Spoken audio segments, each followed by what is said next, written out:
नमस्कार मंडळी, आपल्या चॅनलवरती सर्वांचं अगदी मनापासून स्वागत आहे.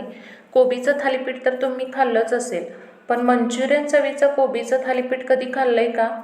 एकदा ही रेसिपी करून पाहिलीत तर पुन्हा पुन्हा बनवाल. हे थालीपीठ इतकं खुसखुशीत आणि चविष्ट होतं की लहानांपासून मोठ्यांपर्यंत सगळ्यांना नक्कीच आवडेल. चला तर मग रेसिपीला सुरुवात करूया. सर्वात आधी आपल्याला काय करायचं आहे तर कोबी खिसून घ्यायचा आहे. त्यासाठी मी काय केलेलं आहे, कोबीच्या वरची पाने काढून टाकलेली आहेत आणि तो गट्टा तसाच नळाखाली धुवून घेतलेला आहे आणि त्यानंतर त्याला थोडासा नितळून घेतलेला आहे. आणि कोबी चिरल्यानंतर किंवा खिसल्यानंतर कोबी कधीच धुवायचा नाही, हे लक्षात ठेवा. आणि हे बघा, अशा पद्धतीने मी याचे 2 भाग केलेले आहेत आणि या 2 भागाचे मी आता इथे 4 भाग करणार आहे आणि खिसणीने याला खिसून घेणार आहे. आता मी इथे खिसूनच घेत आहे. चिरून घेण्यापेक्षा काय होतं तर खिसणीने खिसून घेतलं ना तर थालीपीठ खरंच खूप छान होतं. आता हा सगळा कोबी आपल्याला इथे खिसून घ्यायचा आहे. तर बघा, अशा पद्धतीने हा इतका बारीक असा कोबी छान असा खिसला जातो. तर इथे मी आता हा सगळा कोबी खिसून घेणार आहे. माझा इथे सगळा कोबी खिसून झालेला आहे. साधारण 4 वाटी कोबी आहे हा. त्यासोबतच इथे आपल्याला लागणार आहे 3 हिरव्या मिरच्या, 1 ते 1.5 इंच आलं लागणार आहे आपल्याला आणि 10 ते 12 आपल्याला इथे लसूण पाकळ्या लागणार आहेत. आणि हे सगळं आपल्याला बारीक असं चिरून घ्यायचं आहे. तर सर्वात आधी इथे मी हिरवी मिरची चिरून घेत आहे. तुमची जर लहान मुले खाणार असतील तर तुम्ही मोठ्या मोठ्या हिरव्या मिरच्या चिरल्यात तरीही चालेल, पण मी इथे बारीक चिरून घेतलेले आहेत. लसूणसुद्धा आपल्याला बारीक असा चिरून घ्यायचा आहे. त्यासोबतच आपल्याला इथे आलंसुद्धा बारीक असं चिरून घ्यायचं आहे. आलं चिरताना तुम्ही जर आलं खिसून घेणार असाल तरीसुद्धा चालेल. तर इथे मी आलंसुद्धा बारीक असं चिरून घेतलेलं आहे. तुम्ही ते बघू शकता, छान असं बारीक मी चिरलेलं आहे सगळं. आणि भरपूर अशी आता इथे आपल्याला कोथिंबीर लागणार आहे.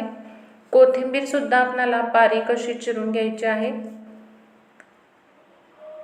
तुम्ही बघू शकता, मी हे सगळं साहित्य बारीक असं चिरून घेतलेलं आहे. तर मी खिसलेला कोबी एकूण 4 वाटी असा भरलेला आहे. आता या खिसलेल्या कोबीमध्येच आपण हे सगळं साहित्य घालून घेऊया. आता यामध्ये आपल्याला काही पावडर मसाले घालायचे आहेत. यामध्ये मी 4 चमचा लाल मिरची पावडर घालत आहे. ही लाल मिरची पावडर अजिबात तिखट नाही आहे. अर्धा चमचा इथे आपल्याला काळी मिरपूड घालायची आहे आणि 4 चमचे आपल्याला इथे कॉर्नफ्लॉवर घालायचं आहे.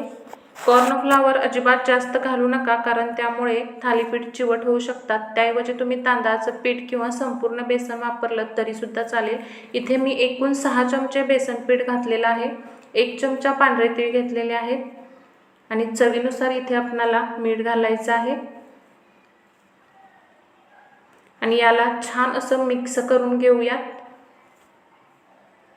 आणि मिक्स करत असताना यामध्ये पाणी वगैरे घालायची अजिबात गरज नाही आहे.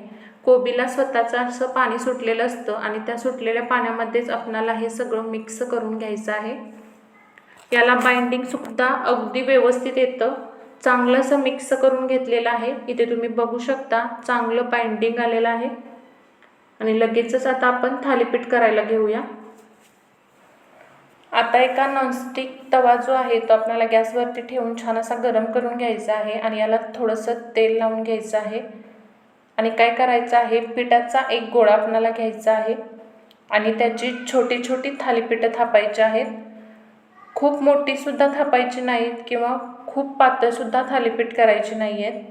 गॅस इथे आपल्याला कमी करायचा आहे आणि याला असं हाताच्या साहाय्याने पसरवून घ्यायचं आहे. इथे तुम्ही बघू शकता, थालीपीठ छान असं पसरवून घेतलेलं आहे.